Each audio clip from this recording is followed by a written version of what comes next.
Good morning to you all at this timely conference in which you are responding to the serious and urgent challenges we face relating to peace, humanitarianism, and supremely, the environment.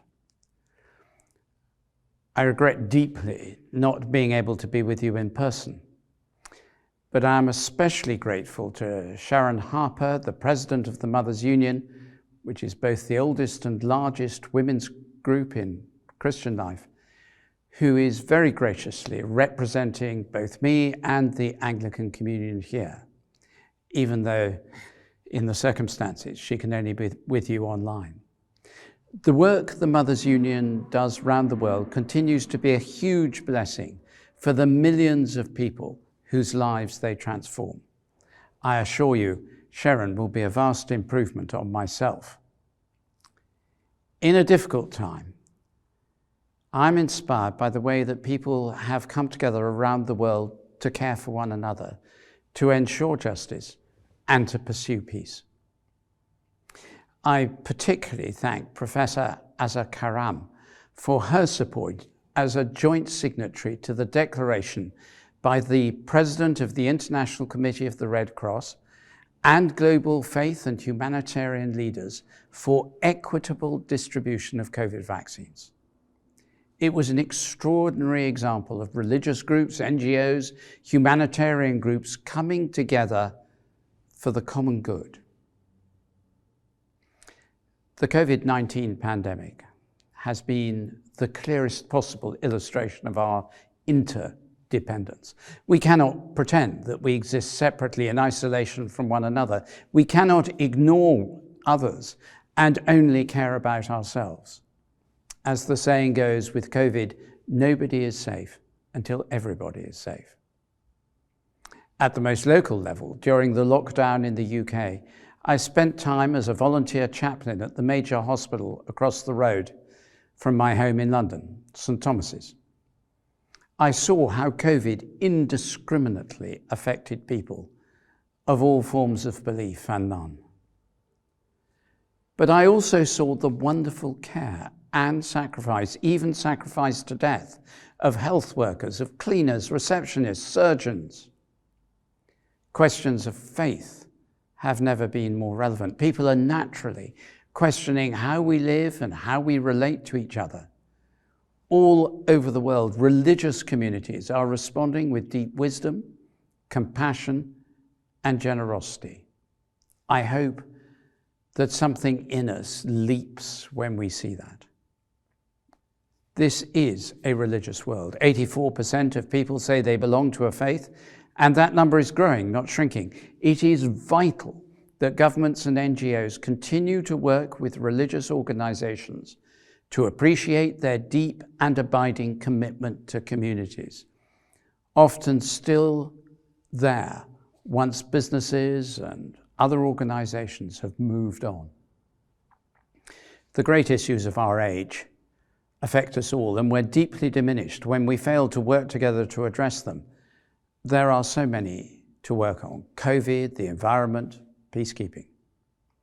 The list goes on, and the issues, like us, do not exist independently of one another. COVID and environmental degradation, loss of biodiversity, pollution, are some of the underlying factors that have led in recent years to more painful, more protracted conflict and division. COVID has exacerbated suffering in war zones. Climate change has marginalized the suffering even further, forcing people to compete desperately over dwindling resources. One of the greatest ways in which we can deal with these problems is our relationship and solidarity with one another. The struggle for relationship between faiths has three dimensions. It is global, generational, and theological. The third of these, the theological, is sometimes the hardest one for us to face. It requires us to acknowledge our differences, as well as what we have in common, and to work to address those traditions in each of our religious communities that have inhibited the common good, or worse still, have somehow colluded with violence. I am reminded of a film called La Grande Illusion. It's a French film about World War I. It reminds me of the great fallacy we see now. The great deception is the idea that anyone can win, that we are not united by a common humanity, and our possibilities are exhibited most truly when we act in line with that humanity. Events might happen which can give groups the impression that it's possible to win. Battles or wars suggest there's been victory of one over another, but the victory of faith is not found in dominating, destroying our enemies. The victory of true faith is found in humble, faithful service to God. In Christian terms, it's the business of losing one's life to gain the life of Christ. Very often we meet and have wonderful interfaith gatherings. We have a nice cup of tea and some good cake and come away saying we've agreed on everything. Actually, we've only agreed that the tea was nice and the cake was good.